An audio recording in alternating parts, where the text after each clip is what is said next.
அப்போ பிறந்த குழந்தையோடு ஹஜ்ஜிக்கு போற அந்த தாயுடைய இலக்குல என்ன இருக்கும்?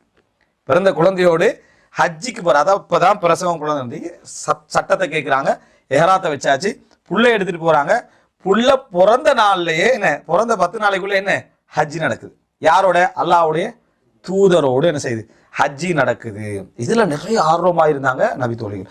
ஒரு புள்ளையை அப்படி தூக்கி ரசூலுல்லாஹ்கிட்ட காட்டுறாங்க. அல்லாஹ்வின் தூதரை, இந்த புள்ளைக்கு நன்மை உண்டா, ஹஜ்ஜி செஞ்சா நன்மை உண்டா அப்படின்னு கேட்குறாங்க. அந்த புள்ள ஹஜ்ஜி செய்யலாம், நன்மை உங்களுக்கு உண்டு நாங்கள் ரசூலுல்லாஹ். அந்த புள்ள ஹஜ்ஜி செய்யலாம், நன்மை உங்களுக்கு உண்டு. அப்படின்னா என்ன, ஒரு ஹஜ்ஜில் 2 நன்மை என்ன செய்யும், 2 ஹஜ்ஜுடைய நன்மை உங்களுக்கு கிடைக்கும். அந்த பிள்ளைக்கு நன்மை தீமை எழுதப்படுற வயசு அல்ல, விளங்கிட்டா? ஆனா ஹஜ்ஜி செய்யலாம்னு ரசூலுல்லாஹ் சொன்னாங்க. அப்ப ஹஜ்ஜி ஏன் செய்யற? அந்த பிள்ளைய வச்சுக்கிட்டு சலாஹியத், அந்த பிள்ளைக்கு ஒரு பரக்கத்தாக, அந்த புள்ள அந்த மாதிரியான ஒரு உணர்வுல வர, அந்த மாதிரியான நடைமுறை இஸ்லாம் அனுமதிச்சு. இப்ப சில தாய்மார்கள் வந்து சௌப உடுப்பட்டி, குத்ரா உடுப்பட்டி, பிள்ளைகளை என்ன எஹராம் அப்படி ஒரு பரக்கத்துக்கு அளவு பார்ப்பாங்க. அது சிறப்பு. அளவு பார்க்குறேன் என்னதுல, போட்டோ அடிச்சு ஸ்டேட்டஸ்ல போடுறதில்ல, எஹராம் துணியோட என் மகன் அப்படின்னு போட்டுறது. அவனை சின்னத்துலேருந்தே எப்படி முகஸ்துதியோட வளர்றன்னு வளர்க்குறது. நீ வந்து செய்யற எல்லா செயலும் இந்த உலகத்துக்காக இருக்கணும். பாரு வாப்பா எப்படி ஸ்டேட்டஸ் போட்டுட்டு வரான்னு, இதெல்லாம் சேவ் பண்ணி பிள்ளை காட்டுறதுக்கு போறோம். நீ எப்படியெல்லாம் மார்க்கது சும்மா இயற்கையான ஒரு மெமரி ஒருத்தர் சேவ் பண்றாருன்னா அது மார்க்கத்தோட சம்பந்தப்பட்ட பிள்ளை சரியான ஒரு பகுதிக்குள்ள போயிடும்.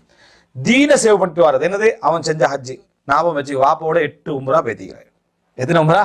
8 உம்ரா, 5 முறை தமாம் பண்ணிக்கிறாய், விளங்கிட்டா? இப்படியே அவனை இஹ்லாஸ் இல்லாம வளர்க்குறது. அதான் சொல்ல, நல்லா குர்ஆன் ஓத ஆரம்பிச்சு அவனை கொடுத்து மேடையில் நிப்பட்டிடுறது. நல்லா குர்ஆன் ஓது அப்படின்னு என்ன செஞ்சு நிப்பட்டிடுறது, எங்கேயாவது காட்ட நினைக்கிறது. இதெல்லாம் ஒரு தவறான நடைமுறை. நீங்க பாருங்க, எந்த மஜ்லிஸ் ஆரம்பிக்கக்குள்ளையும் குர்ஆன் வந்து ஒரு கண்ணியமான ஒரு சப்ஜெக்ட். அப்ப யார் அந்த குர்ஆனை ஓதணும்? பெரிய மக்கள் வந்து அந்த குர்ஆனை ஓதி ஆரம்பிச்சா வேற விஷயம்.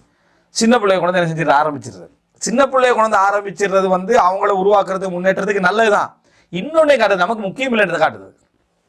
இந்த சாப்டர் என்ன நமக்கு முக்கியமான ஒரு அம்சம் இல்லை, அதனால சின்ன பிள்ளைகளை வச்சு என்ன செஞ்சிடுறது ஆரம்பிச்சிரு. ஒரு ஃபுல்லாவே ஒரு நம்ம ஹிஃபுல் மதரசா ஒன்று செய்யறோம், அல்ல வேற ஒரு மதரசா, அப்போ ஒரு புள்ள ஆரம்பிக்கிறது வேற இல்லை. இருக்கிறதெல்லாம் யாரு? பிள்ளைகள். பெரியவங்க எல்லாம் இருக்கிற மஜ்லிஸ் தலைமை உரை நடக்கும், அதெல்லாம் நடக்கும். ஆனா ஓதுறது யாரு? சின்ன பிள்ளாம திக்கி ஓயிட்டு போவான். இப்பதான் பழகிறதுக்கு இந்த பெரிய மஜ்லிஸா கிடைச்சது, விளங்கிட்டா? இது ஒரு இல்மியத்தான குர்ஆனுக்குரிய மஜ்லிஸாக என்ன செய்யணும், அது இருக்கணும். அப்போ இது வந்து சில இடங்களை நம்மளும் தவிர்க்க முடியாம அங்கே இருக்கிற, சில இடங்களை கண்டிச்சிடும் வானா அப்படின்னு சொல்லி. அப்போ எனவே இந்த மாதிரியான இடங்களுக்கு நம்ம போகக்கூடாது. அதாவது நம்ம பிள்ளைய பரக்கத்துக்காக சில விஷயங்களை செய்யறது ஓகே, முகஸ்துதியை என்ன செய்யக்கூடாது, நம்ம வளர்த்து விட